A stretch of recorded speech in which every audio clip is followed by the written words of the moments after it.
Bienvenidos a Cruce de Palabras por Telesur. Soy Luis Hernández Navarro y hoy nos acompaña en el estudio el doctor Pedro Salmerón, historiador, autor de más de 14 libros relacionados sobre todo con la Revolución Mexicana, y está aquí para hablar precisamente sobre eso, la Revolución de 1910-17 y lo que se acumule. Lo que se tercie. Gracias por la invitación, Luis. Muchas gracias a ti, Pedro. Oye, comencemos por el principio. Hubo un momento en la historia de México, hay un libro célebre de Jesús Silva Gerson, que se pregunta, ¿ha muerto la Revolución Mexicana? Sin embargo, pareciera que por lo menos sus fantasmas siguen vivos. No, bueno, y eso lo preguntó hace 50 años. Stanley Ross y Silva Herzog, Daniel Cosío Villegas, varios intelectuales de los más connotados de la época, de hace 50 años, justo en el punto más alto, al parecer, del dominio priista, se preguntan sobre eso, un poco provocados por Cosío Villegas, que decía que el régimen priista, que para mí arranca con Miguel Alemán, era un neoporfirismo. Miguel Alemán, estamos hablando de 1947-52. En plena Guerra Fría, el operador de la Guerra Fría y del anticomunismo en México, Cosío Villegas, un liberal, nada izquierdista, plantea que el gobierno de Miguel Alemán es un neoporfirismo que ha dado la espalda a la Revolución Mexicana, y entonces se plantean a partir de ahí si la Revolución Mexicana entendía como un movimiento popular, reivindicador, basado fundamentalmente en la reforma agraria ya hecho gobierno, en lo que llamaban entonces justicia social, en realidad había desaparecido para dar paso a un régimen, el priista, que era más bien cercano al porfirismo en términos del autoritarismo político, la ausencia total de democracia, la limitación de las libertades públicas y sobre todo los pactos centrales con los empresarios, particularmente con el llamado Grupo Monterrey, y con los Estados Unidos, y como un régimen profundamente anticomunista y operador de la Guerra Fría en México. Entonces se preguntan, ¿ha muerto la Revolución Mexicana? Y la verdad es que encuentran que hay persistencias inocultables, y lo encuentran desde entonces, y ahora si lo traemos acá, ¿ha muerto la Revolución Mexicana? ¿Qué dirías tú? Esas persistencias. Por ejemplo, el movimiento campesino y la reivindicación agraria, que nunca cesan y que tiene además vasos comunicantes directos. ¿Cómo directos? a pesar de que México es un país urbano.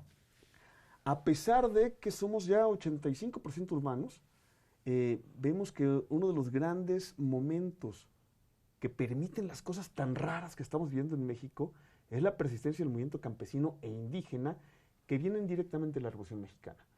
Es cierto que Emiliano Zapata y el movimiento zapatista a su vez tienen vínculos profundos con la resistencia campesina, con la resistencia indígena. Zapata es un heredero directo de aquellas luchas, pero Zapata y el zapatismo le dan un nuevo tono, un tono no solo comunalista, sino reivindicador y ya claramente colectivista. Y municipalista. Muy municipalista y colectivista.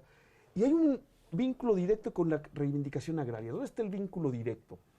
No solo con los alacranes rojos y los comunistas de los años 20, sino que el primer guerrillero mexicano o el primer dirigente mexicano que retoma, ya que estamos hablando para el resto de América.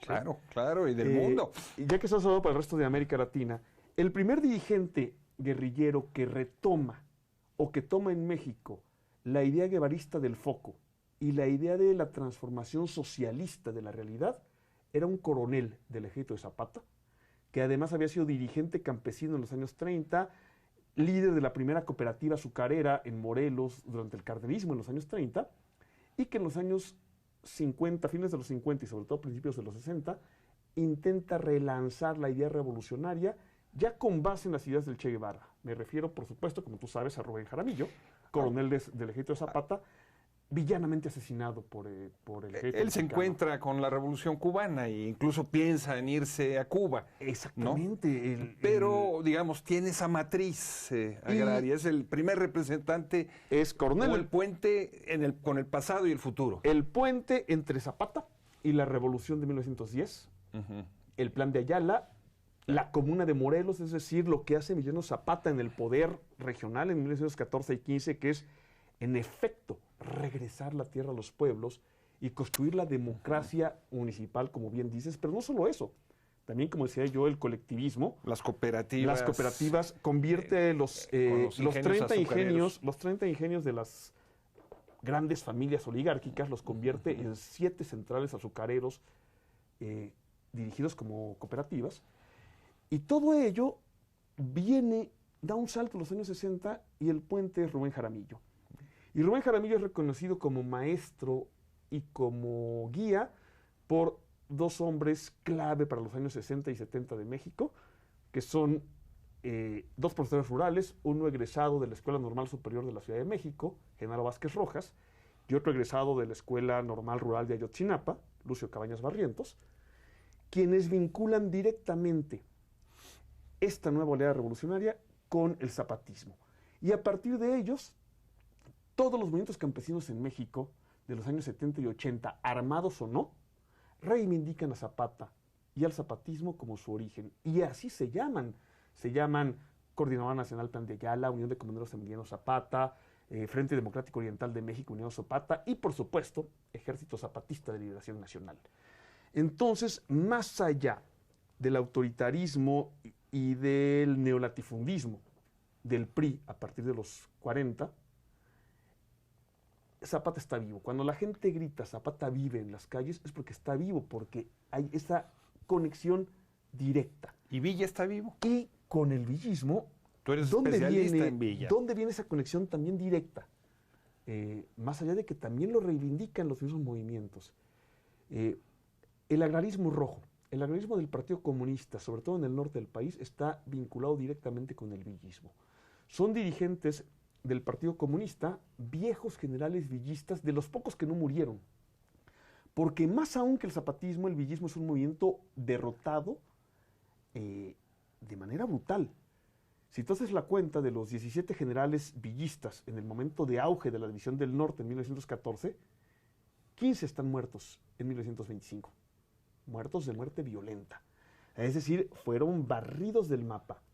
Sin embargo, hay una serie de generales, digamos, de segunda fila del villismo, que son dirigentes del Partido Comunista en el momento en que el Partido Comunista, más que la Revolución Comunista, está pensando en la reivindicación agraria. El partido destina todos sus cuadros en sus primeros años a hacer trabajo campesino. Michoacán, Durango, Veracruz. Y a Alberto Tejeda. Y a la reforma agraria, sin buscar la revolución proletaria, se decía en aquel tiempo. Y a los grupos armados campesinos. Y ahí están en el agrarismo armado muchos exgenerales del villismo, bueno, no exgenerales, ellos siguen diciéndose generales, ¿no? Yo escribí una novela, mi única novela basada en un general de estos, que está en una de las últimas fotos de Pancho Villa en vida, exactamente detrás de Pancho Villa, el general Lorenzo Ábalos Puente, nacido, por cierto, en una vieja comunidad de 100 años de lucha campesina, donde me regalaron este cinturón piteado, San Pedro Cuila, Durango. Ahí en esa región hay un movimiento agrarista contra los hacendados a lo largo de todo el siglo XIX. La retoma don Calixto Contreras, Lorenzo Ábalos es el lugarteniente de don Calixto y es dirigente estatal del Partido Comunista, y luego, en 1936, aparece junto con Pedro de Verona Rodríguez Triana, también general villista y candidato del Partido Comunista a la presidencia en 1929, como los grandes asesores del reparto agrario cardenista en la comarca lagunera, 1936. Y estos dirigentes, a su vez, son los formadores de cuadros campesinos del Partido Comunista para los años 50, 60 y 70. Los grandes dirigentes de las movilizaciones campesinas de los 60 y de los 70, algunas de las cuales optan por la lucha armada, como Arturo Gamis, son herederos directos de esta lucha y están vinculados directamente a través de personajes como Álvaro Ríos con esta movilización. Y el Partido Popular. Y con las juventudes del Partido Popular. Entonces hay una vinculación directa del zapatismo y del villismo con los movimientos campesinos y la reivindicación actual, directa. Pero más allá de la reivindicación directa está la reivindicación simbólica y de principios en torno al movimiento campesino. Pero al mismo tiempo, Pedro, Zapata, Villa, fueron puestos con letras de oro en los muros del Poder Legislativo, son parte ya Sí, de claro. toda la tradición de la apropiación priista, de la historia popular desde la Revolución. El régimen priista, son dos caras de una moneda. El régimen priista se los apropia. Sobre todo a Zapata. A Villa le costaba mucho trabajo porque Villa tiene sus particularidades muy simpáticas. Por eso creo que la derecha, a la fecha, la derecha odia más a Villa que a Zapata. Se los apropian desde el principio, los descafeínan, los convierten en café sin café. Ya ves que está de moda esto ahora, ¿no? Azúcar sin azúcar, café sin cafeína, cerveza sin alcohol, qué sé yo, ¿no? Y entonces los edulcoran, los descafeínan, los convierten en estatuas, y eso hace que, y eso tú nos podrás contar, una generación de militantes a la que tú perteneciste, cuando llega el 68, salen a las calles con imágenes del Che Guevara, de Ho Chi Minh, y de pronto les dice el régimen, vienen con ideas exóticas y ajenas a nuestra idiosincrasia, y entonces esa generación, la generación del 68, dice, es cierto, ¿en quiénes nos reconocemos? Y muy rápido también empiezan a bajar al Villa y Zapata de las letras de oro de la Cámara de Diputados, de las estatuas, para darse cuenta no solo de quiénes habían sido, sino de que estaban vivos y estaban ahí en el movimiento campesino. Y también a Ricardo Flores Magón. Ahora volvemos con los Flores Magón, los hermanos, si te parece. Vamos a una pequeña pausa. Claro que sí. Y ustedes, amigos, amigas, no se vayan, está muy buena la charla. Volvemos muy pronto.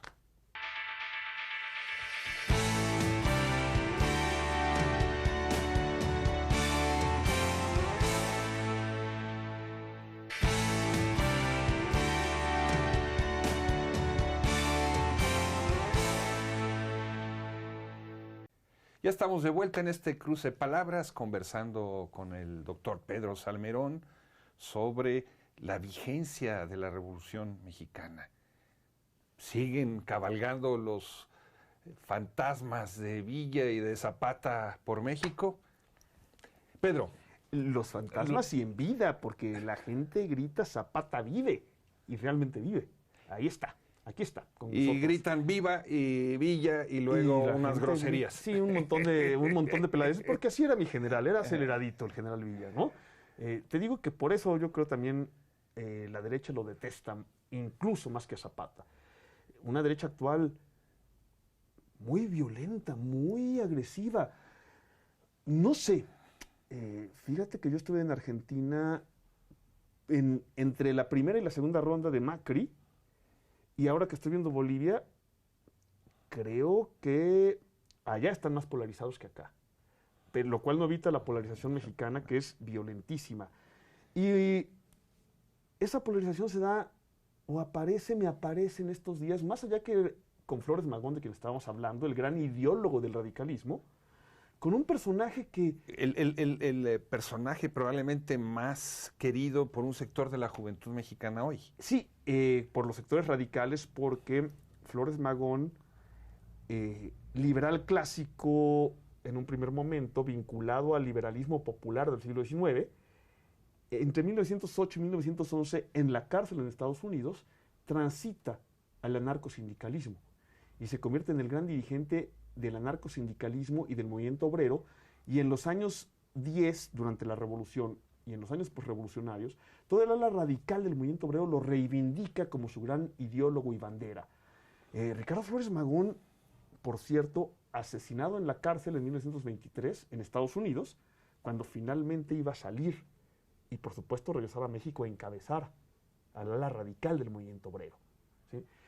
Ya que hablamos del movimiento campesino que reivindica Villa y a Zapata, a su vez el movimiento obrero, de manera muy clara en los años 20 y 30, reivindica a Ricardo Flores Magón como su gran antecedente, y ahora, como bien dices, un ala radical de la juventud reivindica a Ricardo Flores Magón. ¿Por qué? ¿Por su intransigencia revolucionaria, por su vocación autonomista, por su distanciamiento del Estado? Porque nunca transigió.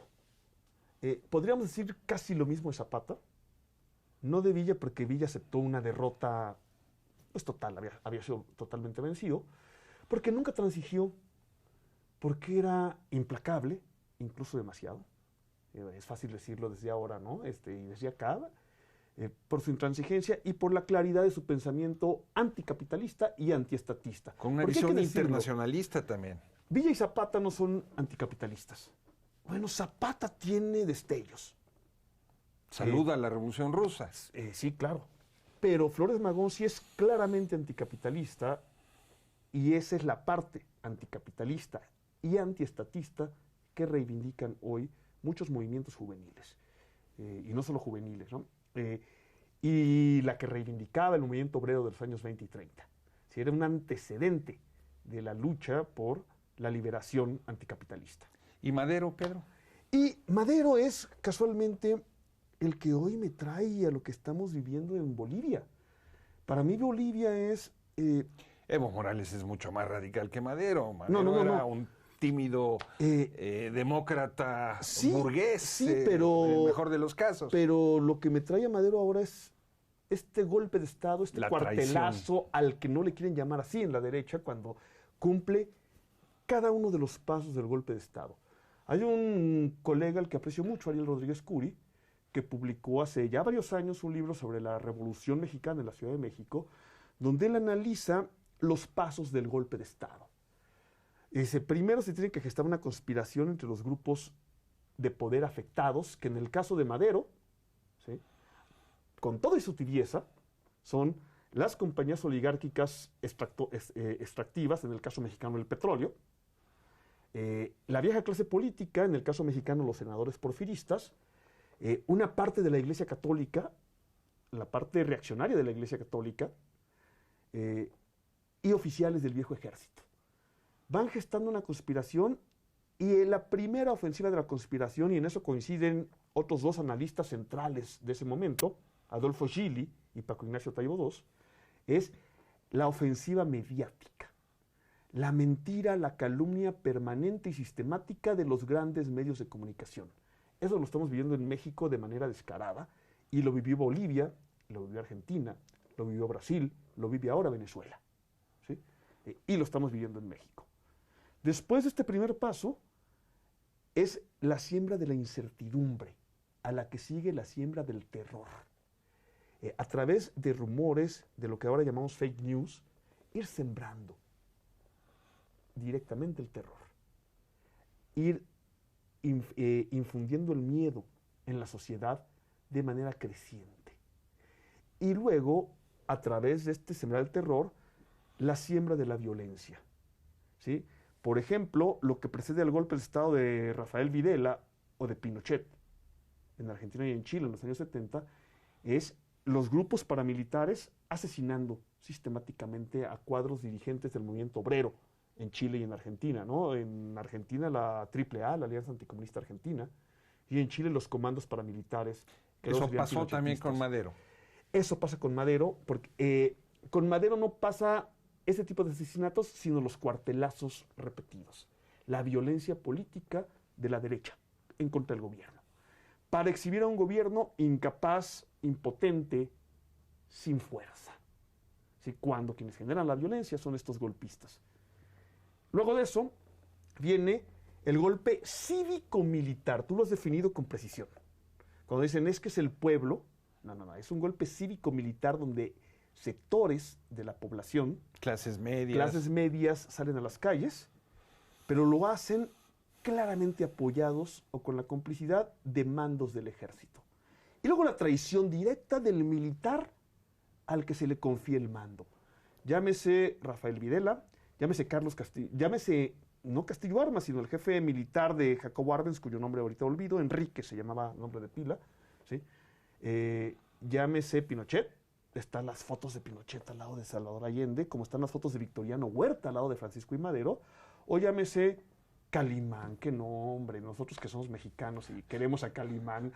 Serenidad y paciencia, sí, mi por querido favor. Solín, dice el clásico. Decía el clásico Calimán, no este militar golpista que le salió a Evo Morales. Y luego de eso la justificación, es que eran comunistas, es que el caos, es que la democracia, no sé qué democracia. La participación de la Embajada de Estados Unidos. Y siempre, de manera irrefutable, la participación de los Estados Unidos. En el caso de Guatemala, por ejemplo, en el 54, no hay nadie que pueda refutar la participación directa de la United Fruit Company, del embajador yanqui, al que le decían el ogro de Grecia, porque antes había orquestado un cuartelazo en Grecia, y de la CIA y el propio Departamento de Estado, de manera directa. En el caso de Chile y de Argentina, como que quisieron ocultarlo, pero las evidencias son incontestables. Chile, ¿sí? la ITT, la International Telegraph and Telefesa, la cosa esa, Telegram esa Company cosa. o algo así. Y en el caso de Madero, la Standard Oil Company, en la cual cobraba también el embajador Henry Lane Wilson, y ahora pues es el lacayo de Estados Unidos, perdón, pero así hay que llamarlo, que se apellida Almagro. Es decir, la OEA, como contra Cuba en los años 50, a fines de los 50, la OEA como instrumento directo, abierto, de los Estados Unidos. Y la reacción de Donald Trump no nos puede dejar ninguna duda, ¿no? Entonces, son la conspiración de los afectados, la ofensiva mediática, la siembra de la incertidumbre, la siembra del terror, el golpe cívico-militar, apoyado abiertamente por los mandos militares, en muchos casos por aquel que dirige directamente a los militares, y durante todo el proceso el apoyo abierto, descarado, de la embajada norteamericana o de los agentes de los Estados Unidos. Pero en el caso de Madero, Pedro, ¿no es importante también su diferendo con el zapatismo, su negativa a empujar una reforma agraria o un reparto de tierras con el que se había comprometido y del que se echa para atrás? Mira, no se echa para atrás. Lo que pasa es que lo hace mucho más tarde de lo que... a fines de 1912 estaba ya discutiéndose y por aprobarse una reforma agraria tan radical como el Plan de Ayala, pero llega tarde. La cosa aquí es que podemos empezar a ver cuáles son los errores, ya no digamos de Isabel Perón, que es impresentable, pero podemos ponernos a ver cuáles son los errores de Salvador Allende, o de Evo Morales, o de Francisco I. Madero, que pueden decir, es que claro, y eso sería, en este caso, Luis, como decir, la violaron porque usaba minifalda. ¿Sí? Lo mataron porque iba... Sí, o sea, pero sí hay toda una corriente de interpretación del gobierno de Madero, el finado James también, Cockcroft, por ejemplo, que fue tan importante con lo de los precursores intelectuales de la Revolución Mexicana, que muestra esta tibieza burguesa de Francisco y Madero. Entonces es que Madero era un burgués tibio, no le podías pedir otra cosa. Bueno, pero se habían despertado ya los deseos y las necesidades de cambio profundas en la sociedad mexicana. Y sin embargo, Madero estaba abriendo las puertas. Madero legaliza los sindicatos, le entrega la Casa del Obrero Mundial, organización con una fuerte influencia narcosindicalista, la dirección del movimiento obrero. Como te digo, un dato muy poco conocido sobre el que voy a trabajar, a fines de 1912, Luis Cabrera, como diputado encargado por Madero, el gran ideólogo de la Revolución Mexicana. Uno de los del ala derecha de la Revolución, del ala carrancista, pero sí un gran ideólogo de la Revolución. Tiene ya lista la ley de reforma agraria muy basada en el plan de Ayala zapatista. Los zapatistas luego se radicalizarían, pero en del primer zapatismo, ¿sí? Y además, lo que al parecer no les gusta en lo más mínimo, la puerta abierta a la democratización. Los golpistas de Huerta dicen, es que en un país como México, y esto está por escrito, lo cito en un artículo que publiqué en La Jornada el martes pasado, ministros de Huerta dicen, en un país como México, la democracia directa, el sufragio libre, solo pueden conducir al caos porque es un país de indios analfabetas. Me parece estar oyendo a la señora Áñez, o como se llame, la usurpadora de Bolivia, ¿no? Yanín Áñez. Ella, como se llame la usurpadora, ¿no? Me parece oírla. Sí, es un país de indios analfabetas, y darles a ellos el control del Estado conduce necesariamente al caos. Y una cosa que estaba haciendo Madero era abrir realmente la puerta a las libertades públicas y a la democracia, y una cosa en la que coincidía con los zapatistas y con los villistas, la democracia a nivel municipal. ¿Qué sobrevive de la Revolución Mexicana hoy en día, Pedro? Sobrevive la idea que tenemos los mexicanos de que los derechos sociales y colectivos son nuestros y son derechos. y por lo tanto la lucha de los mexicanos por esos derechos. Y sobrevive la idea de reivindicación que está ahorita viva. Pedro, muchísimas gracias por este cruce de palabras. Hombre, Luis, gracias a ti. Nos vemos pronto. Gusto. Amigas, amigos, muchas gracias por su amable compañía el día de hoy. Ya saben, los esperamos la semana que viene aquí por Telesur.